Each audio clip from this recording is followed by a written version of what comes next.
Okay, so what we have, what are the key features in your opinion of this theory? So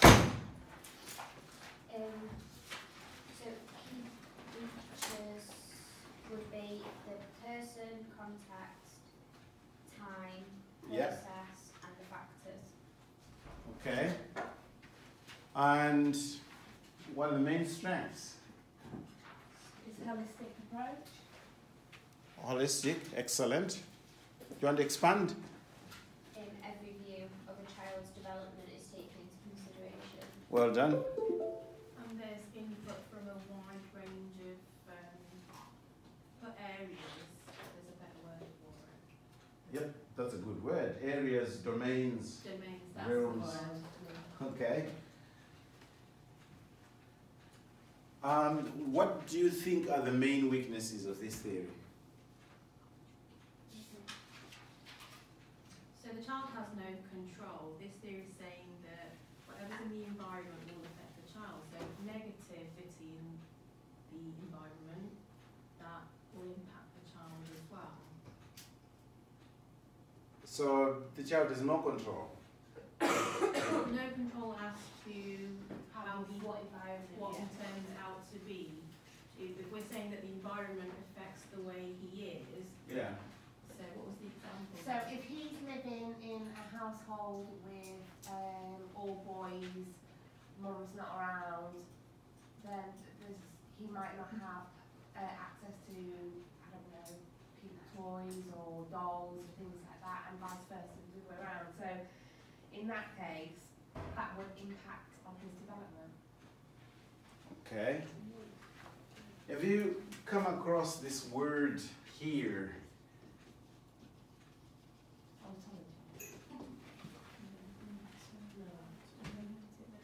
Ontogenetic? No? No. Right, do you want to quickly search for it? You pay by the hour like Google. Yeah. What took you so long to Yeah. What does that mean? The origination and development of an organism. Okay. Physically and psychologically. That's ontogeny. So ontogenetic means what? Relating to or appearing in the course of. Okay. Now, welcome. In the context of It's a specific family. this theory, the ontogenetic is the person. And is it a specific time in their development? No, it's just the person. In the context of this theory, obviously, but it may have different meanings in other contexts. Okay? So you can easily replace the child with this word, and it will mean the same. Right? So in a sense, I tend to agree with what Rihanna said, because it's giving more control to the environment than it is to the child. Yes, we've said the child factors are important, but most of these factors the child has no control over. Okay? So the issue of control, so it ignores what the child actually does, in a sense. So it makes sense, yeah. What are the weaknesses can you come up with? Difficult to apply into practice. Difficult to apply into practice. Okay. That's reasonable. But some of it may be applicable, and some of it may not, depending again on where you work and what sort of children you work with. Any other weaknesses you can find? There's not much balance in them, like you're saying that one will have a larger role, but you can't put a number or a score on the how much of an effect that'll have, because what might affect one person one way will affect a different one another way. Yeah. But the theory is saying that there's stages into the So it ignores individual differences. Yeah. Yeah. And even if it says this has more impact, it's not. It's indeterminable how much impact.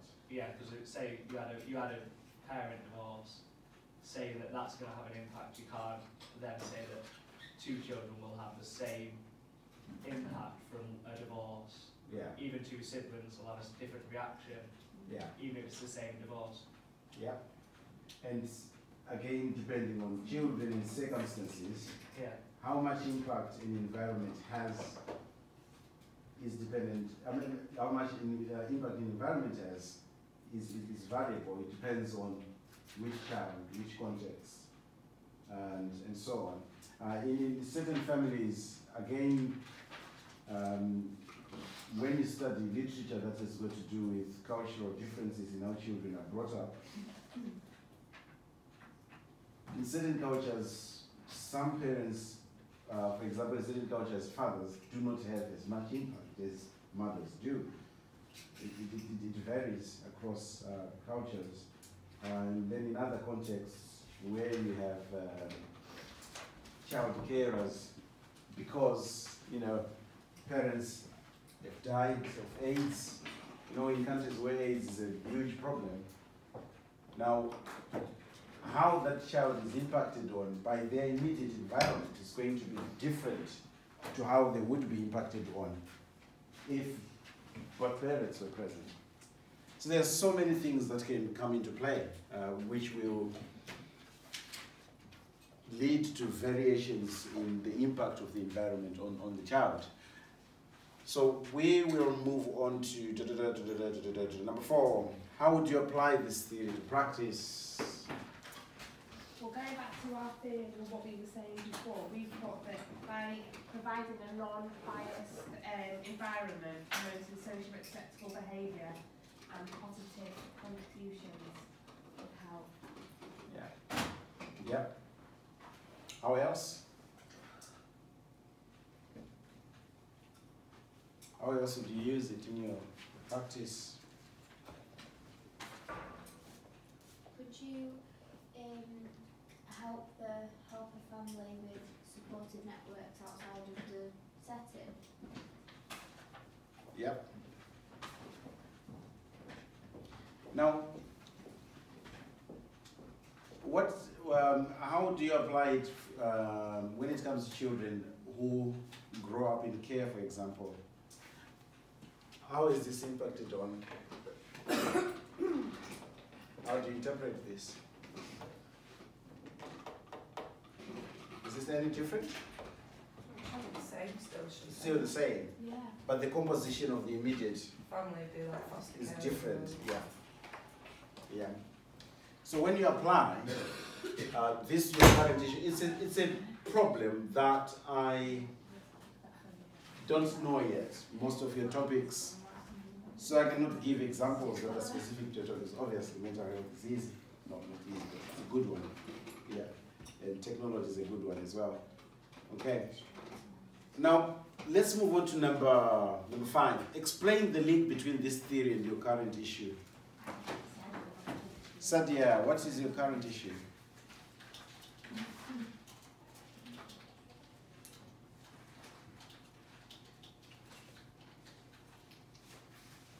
Not even chosen something. Have you not chosen? It's okay. I'm in between two different ones, behavioral and mental health. Okay.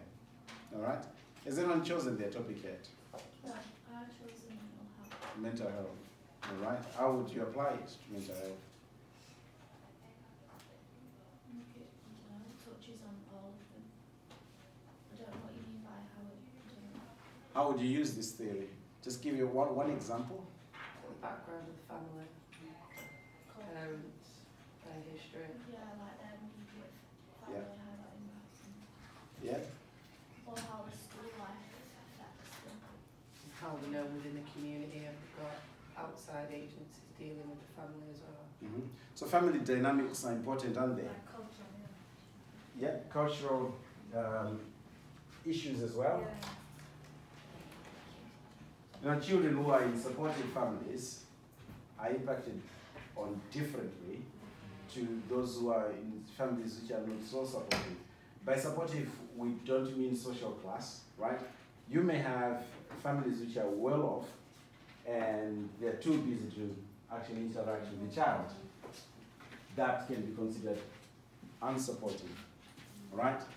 And then you may have a family which is not exactly well off, but they do find time with their child that is supportive. So it's not so much to do with affluence as it is to do with how parents and siblings and family members interact with the child. Right. Now we are moving on to current cultural context. Right? We're looking at it nationally. We are interested in meanings of culture. What does culture mean? And what is its impact on the child? All right? Now, what I want you to do is, right, let's go through these definitions together, and I want you to explain to me in your own words what each one means. The whole class discussion. Right, let's start with Arnold, 1867. It says culture is special intellectual or artistic endeavors or products. What does that mean? Yeah. What does it mean?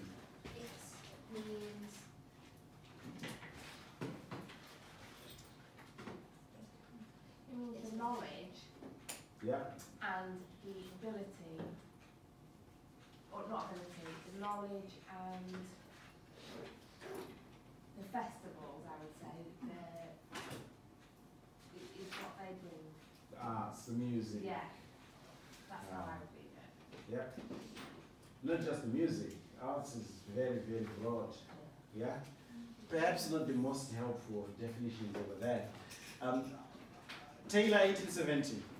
Knowledge, belief, art, morals, law, custom, and any other capabilities and habits acquired by men. Please note the time period is still considered humans or people, men, right? As a member of society. Is that helpful? That definition, is it better than the first one? Yes. Okay, why? In what sense? It's more broken down, so it's easier to digest, right? How about the third one? Culture is the collective programming of the mind. Yeah? It's taking the mind to be programmable. Conceives the mind as something that can be programmed. Now, programming of the mind, which distinguishes the members of one group or category of people from another. Do you think culture distinguishes groups of people? yes. Is it what makes groups different? Yeah. The English, the Welsh, but the culture is different. English and Welsh. Are they similar? Two different things. Different, okay. Different beliefs, ways of life. So it distinguishes between people, culture. Okay, and then we have Matsumoto, the set of attitudes, values, beliefs, behaviors shared by a group of people but different for each individual, communicated from one generation to the next. Is that helpful? I think that's the best one so far. Is it? That's the best one. That culture is transmitted, Yeah, it defines. intergenerational, right? Now, what is a common feature of these definitions? What is common between these definitions? What do you think is similar across the definitions? Which key terms? Well, they're all exactly the same, aren't they? It's the way that they describe it, go into more detail, and it would seem that as the generations have gone on, and it's getting more. So, like the oldest one in time is very basic, and then the newest one, 1996, is more up to date and informative. Yeah. They're all saying how people are different from each other as groups. Yeah. Are attitudes a common feature across definitions? Yeah. Values? Are they a common feature? They may have used different words. Yeah? Beliefs? Is it a common feature? Yeah. Behaviors? Well, the third one down doesn't actually use any of those words. Yeah, but this one is mostly interested in the mind. They all include like a group or category, group. Yeah? Like, So collective. groups of people, yeah. So if it's just one person who behaves a certain way, a certain values, you cannot call it culture. So culture relates to groups of people. Okay. Right. Now, we are interested in the influence of culture on childhood, right? Specifically, how does culture influence child development? How does it influence child welfare? How does it influence child support? Okay, let's discuss these, each of these in turn, right? So in what way does culture affect child development?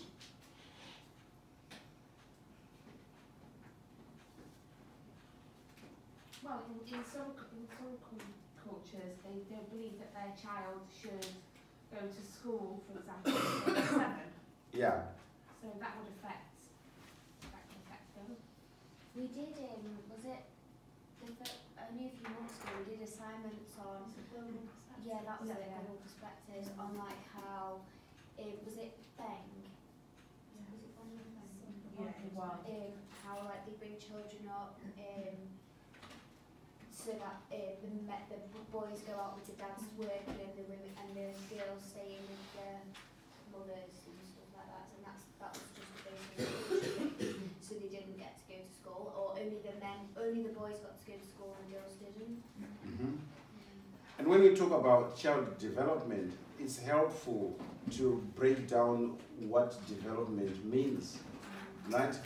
Remember we talked about the 5 areas of development. What are they? Piles. And standing for what? Physical, Yeah? intellectual, language, emotional, Social. Right. So it's important for any subject that you're going to look at to actually break it down into units so that it's understandable. So don't talk about child development. Do we include this in the assignment? You can include it. Right. So when you say child development, right, I'll ask you to expand. How do you expand? You look at, okay, child development in terms of their physical development, intellectual development, language development, emotional development, and social development. When you do that, your assignment is easier to understand. It makes things more comprehensible. Yeah? No, I mean, these 3 things, do we include about how culture's influence within the assignment, or are you just saying it so we know? No, that's a very good question. It's a difficult one too. There are opportunities for you to include it, right? Do you have to include everything? No. So what do you include? You use your judgment. It's a choice that you're going to make. Yes, it's open-ended. You can actually use that to talk about how, for example, mental health issues are handled differently across different cultures, right? Because different children are going to be affected differently depending on their culture. Not just their culture, depends on a range of things, but culture is a main one as well, right? Because when you talk of mental health in certain cultures, if a child says they're stressed, in certain cultures it's considered a weakness, right? And if stress is considered a weakness, how much support the child gets in the context of that culture is going to be affected. Because if the family unit is going to say, oh, don't be weak, you can't be getting stressed, then the child is going to keep quiet about their stress. and it has an impact on how that stress is going to develop. So culture has an impact on that child, right? And then how that child develops, for example, socially, it may impact on how the child interacts with others, because being stressed is frowned upon in certain cultures.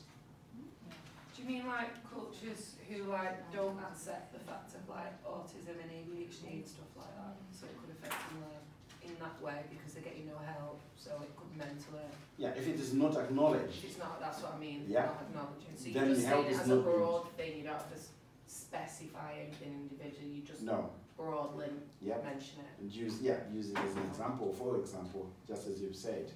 Yeah. Child welfare. Again, you can break down welfare into smaller units. How do you break down welfare?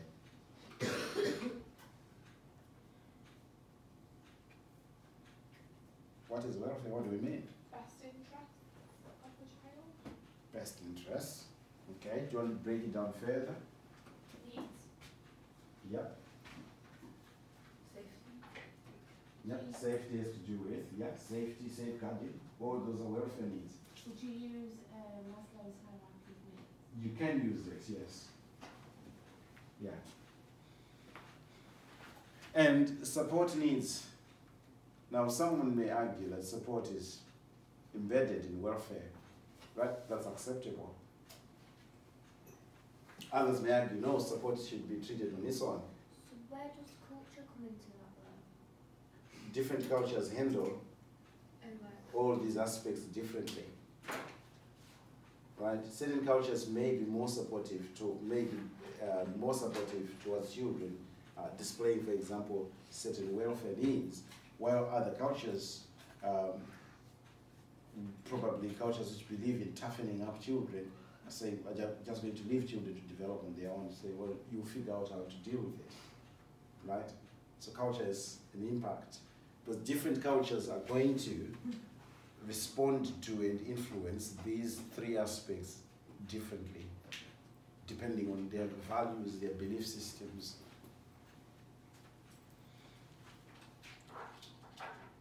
Okay? Okay, to move on? Right. Now, we have key theories there under this section here, culture, right? Vygotsky, it's more about socio-cultural approach. Then Bowlby looks at attachment, right? Again, when you study different cultures, you will discover that attachment needs are handled differently by different cultures, right? For example, cultures which believe that when a child is still very young, fathers should not be seen anywhere near the child because they're too busy doing other things. So that child may not have interaction with their father until a later stage. Now that has an impact on how their attachment develops, particularly when it comes to their fathers, right? And then Piaget is mostly interested in the child's development, right? Again, how different cultures support a child's development varies across different regions. Some people are more supportive, some cultures are more supportive. They talk to their children more than others, for example. We're just interested, just giving an example of language development. And then when it comes to physical development, how do they support the child's physical development? Yesterday there was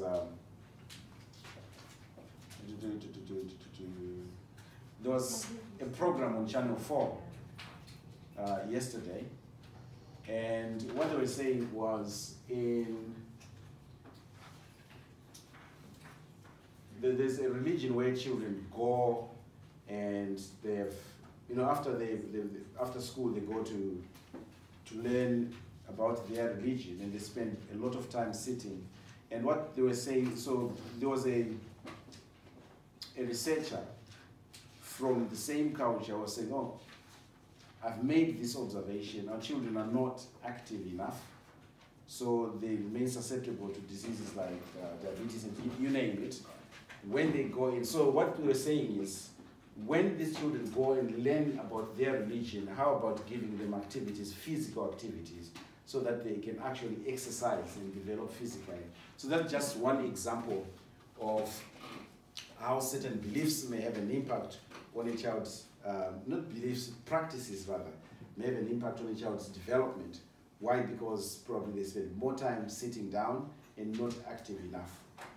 And that has an impact on their child development. So this particular religion trying to change that and introduce within the places of worship exercises like football, other physical activities. And when these children were interviewed, their views were quite interesting. They said, oh, we don't think we need this, because this is a place of worship. You cannot tell us to come and play football.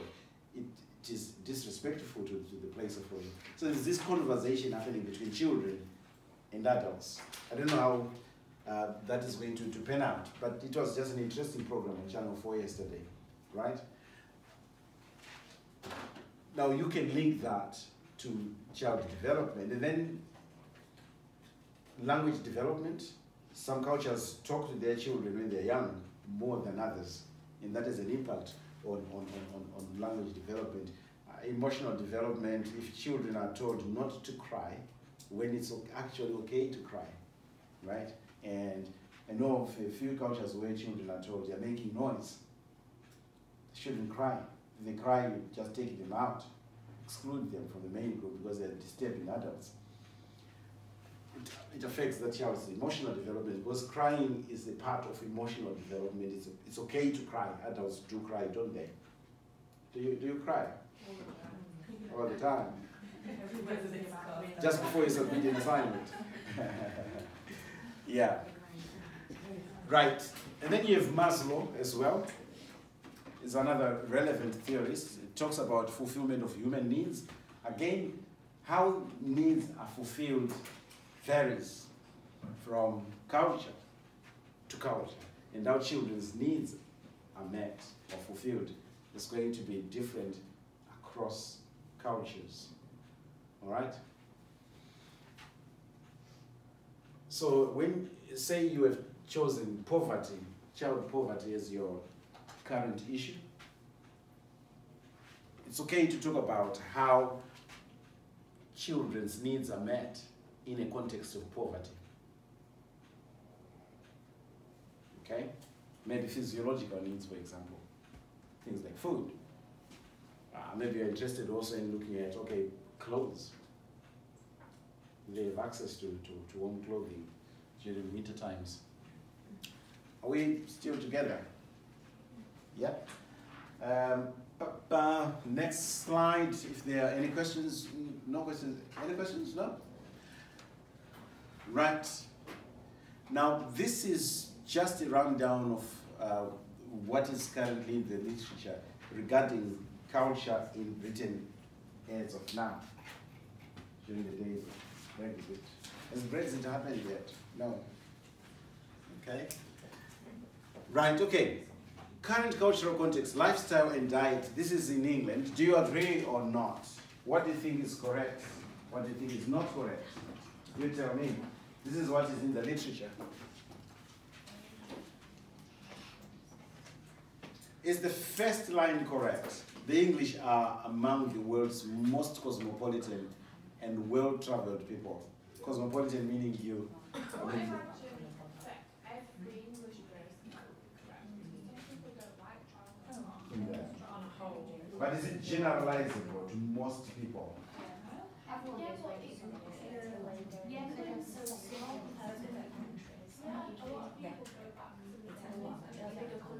Yeah. Yeah. We mean not just traveling to England, but traveling abroad, yeah. Are the English curious? No. Curious to know about other countries and visiting? It depends.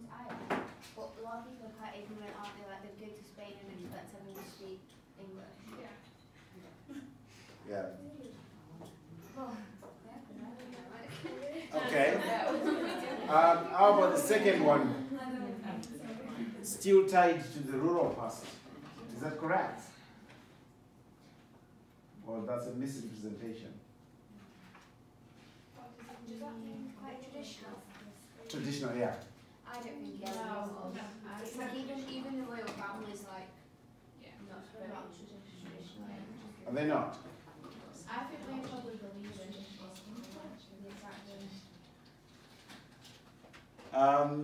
Right, so number 2 is questionable. How about number 3? Urban people tend to retire to villages. Don't agree with that. That's disagreeable. Well, all the people I know reside abroad. So like, So it's more abroad than rural. yeah. Okay? So number 3 is questionable. How about rigid class systems? Do people not move across different classes? Yeah. Do they not? If you're born in a certain class, you're likely to die in that class. Some move, But stay the same. but most of them, they stay within the same class. If you're working class, you stay working class. I say over half, yeah. Okay, so that one is correct. Is it correct that the class system is declining? It's no longer being acknowledged. Slowly. Most English holidays are celebrated across the world. For example, your Christmas, your Easter. That is correct. It's yeah. Right, main food. All this is part of culture. Beef, lamb, pork, chicken, fish. false, I think. Is it false?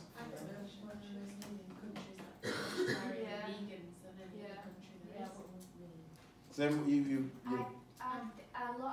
majority of my friends now, and over half people that I work with are all vegetarian. Oh, well, and veg is missing there. yeah, there's a new one. What's the new thing? chicken now. Yeah. Fish and chips. Oh, no, I eat chicken. You don't eat red meat. No, I don't. I don't eat pork. No, right, I don't eat pork and I don't eat lamb because I think pork is the food of the devil. It's Okay. dirty and it's the closest level to human. It smells like that's what a human would smell like if you were cooking a human intelligence. It's not quite human. You know when tattoo artists don't eat pork. Don't ever eat it. That's- Devil food intelligence. That's my dinner. Really?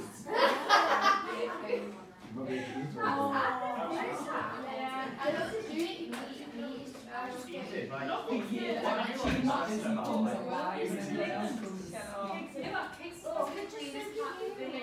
You don't want to look it up. So you don't eat space on Mine, I've just been drawing pictures like He's explained every single thing to me. He knows I eat exactly chicken, beef, Okay. Right. Okay. Fish and chips. yeah, Is that English? yeah, well, British. In newspaper, wrapped in newspapers. That's what I read. Not anymore. Just paper. Just paper. Depends where you go. Okay. See, so I'll still give it you like My favorite chips are sold in Southport. I drive to Southport just for the chips. There's one shop which does them exactly how I like them. Right, okay. I'm giving you away too much here. Yeah. Anyway, technology. Is that an English thing? You know, technology has become part of culture. No, technology. Smartphones. I think it's more Chinese. Is it? I don't think it's just But it's part of the culture, isn't it? Maybe some of the acts or whatever. we try to think Right. Now, let's move on to cosmopolitanism. Now, cosmopolitanism is about saying, right, I'm not restricted to the boundaries of the country. I can travel wherever I want to go to because I'm a citizen of the world rather than a citizen of one country. Yeah, I thought that was a concept. Do you have that mentality? How many people have that mentality? What was the question? Right. You always right. Okay. Right. How many people have that mentality that they're not confined to the boundaries of the UK? They're kind of a citizen of the world because you want to travel around the world and explore and have new experiences. Do you have such people here? Yes. No, Right. I'm quite a home bird. I'm not really so. You're not? I'm happy being at home. Okay. So you're a stayer. Yeah.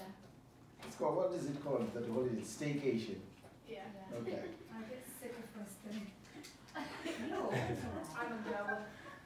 Right. Like going. Did you say the English tend to retire abroad? Like in Spain's, Portugal? Okay. So you'd agree that they migrate to other countries? Is it migrating or immigrating? Immigrate. What's the difference? Migrate is when you migrate to another country.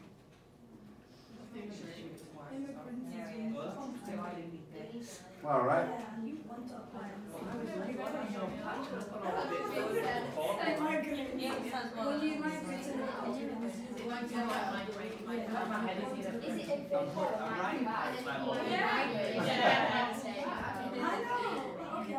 Right, Tonya, what's the difference between immigration and migration? Oh, don't put me on the spot. Migration is when you move to somewhere wanting to live there. So you migrate. It's a bit bird. So I want to migrate to Greece. I want to go live there. I want to migrate to Greece. When you immigrate, you don't want to stay. You've got to go there. Right, you want to research these two words? Shall I Google it? I think Yes, migrate is when you go, Yeah. and immigrate is when you come home. No. Immigrate is when you Depending, leave so if your I country. was, if I'm in England, somebody comes here, they're immigrated. If I was Yes, to it's go migrate. there, I've migrated From to one that region country. or habitat to another. Which is what you said. Okay, right, you all listen to Rebecca. Immigrate. Right, migrate first. Oh. I'll do it. It was to move from one region to another. Birds migrate. And- Immigration is the international movement of people into a destination country of which they are not natives or they do not possess citizenship in order to settle. So you can migrate within the same country, from Birmingham to London, that's migration. Yeah, It's not- immigration is international. Immigration is international. Okay. Are we enlightened?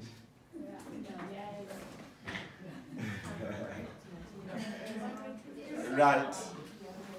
And then you have the term social intercourse. Right? What does it mean? It's a mutual exchange of ideas. That's very creative. I know, but you can't write that there and ask us what it means. Now I wanted you to tell me in your own words, but it's okay not to be okay. Right?